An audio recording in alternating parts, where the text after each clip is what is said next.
ሳምንት በፊት ካንቺ ጋር ስሆን የማገኘው ደስታ እስከዛሬ የትም አግኝቼው አላለኝም ነበር። 3 ሙሉ ጥሪ ጨርሶ በአራተኛው በሰላም ሊሆን እንደማይችል ገምቼ ነበር ስልኩን ያነሳሁት። ገርሞኛል። ድፍን 60 ቀን ተቆጥረዋል። ሳንደዋወልም አንገናኝ ከተስማማን በዚህ ፍጥነት እንዴት ረሽኛለሽ ብዬ አስቤ አላቅም አለኝ። ድፍረቱ ተውኩህ እንጂ አረሳውክም ስለው ያው ነው ጭራሽ ነው ያቆምሽው መደወሉንም መልእክት መላኩንም ጉድሽን ሊው ብዬ ነበር ዝም ያልኩሽ አለኝ። ስልክ ማውራት የማይመች ቦታ ስለነበርኩ ይቅርታ ጠይቄው መልሼ እንደምደውልለት ነግሬው ስልኩን ዘጋሁት። ገርሞኛል። ምን ነበር የጠበቀው? ተስማምተን አልነበረ እንዴ ተለያየ ነው? ሐሳቡ ከሷ አልነበር እንዴ የመጣው? ከ2 ወራት በፊት የሆነው እንዴ ነው። ሰሞኑን እየሆነን ያለነው ነገር ምንድነው ብዬ ጠየቅኩት። መክሰስ በልተን አስተናጋጁ ቃውን ካነሳልን በኋላ እንዳትለምጂኝ እያደረኩ ነው ሲለኝ ላፍ እንኳን አልከበደውም። በሰዓቱ ድንጋጤ ብቻ አልነበረም የተሰማኝ። በተቀመጠበት ትቼው መሄድ ፈልጌያለሁኝ፣ ግን ደግሞ ፈራሁኝ። መለያየትን እፈራለሁ፣ ተላምዶ መለያየትን እፈራለሁኝ። ጨለማ በህይወቴ በጣም ከምፈራቸው ነገሮች ውስጥ አንዱ ነው። ማጣትን ልክ እንደ ድቅድቅ ጨለማ፣ ለአይን ምንም እንደማይታይ አይነት ጨለማ ፈራዋለሁ። አይኔን እያየ እንዳትለምጂኝ ሲለኝ በተፈጠረብኝ የመደናገር ስሜት ብድግ ብዬ በሄዱሉ ተመኝቼ ነበረ።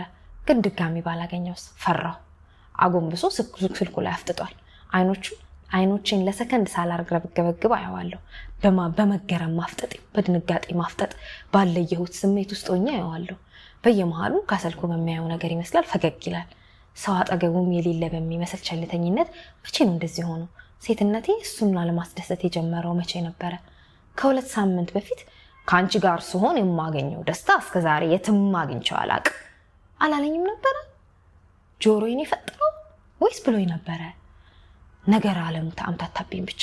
መደንገጤን እንዴቴን ዋጥ አደረኩና ወክና አድርግ የኔ ፍቅር አልኩት ልምምጥ በሚመስል ቅላጼ። ውይ ደክሞኛል ዛሬ ታክሲ ያዥና ሂጂ ያለኝ አጭር ምላሽ።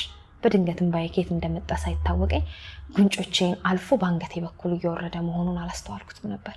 አሁንም ስልኩ ላይ እንዳቀረቀረ ነው። ፍቅሬን ምን ነካው? ባለፈው የጥር ሚካኤል ዕለት ነበር ከጥምቀት መልስ ቤታቸው ሄደን ለእናቱ እየተፍለቀለቀ ወደፊት የማገባት ሚስቴ እሷ ናት ብሎ ያስተዋወቀኝ። እናቱ ከግንባሬ እስከ አንገቴ አንገላብጠው ስመውኛል ነበር። በጣም በቅርብ አልነበር እንዴ ከውጭ ከመጣው ወንድሙ ጋር ለ3 ቀናት ከከተማ ወጥተን በጋራ ቆንጆ ጊዜ አሳልፈን የመጣነው። ሰሞኑን በስልክ ጭቅጭቅ ስላበዛን ነበር በአካል የተገናኘ ነው። መታገስ አለብኝ።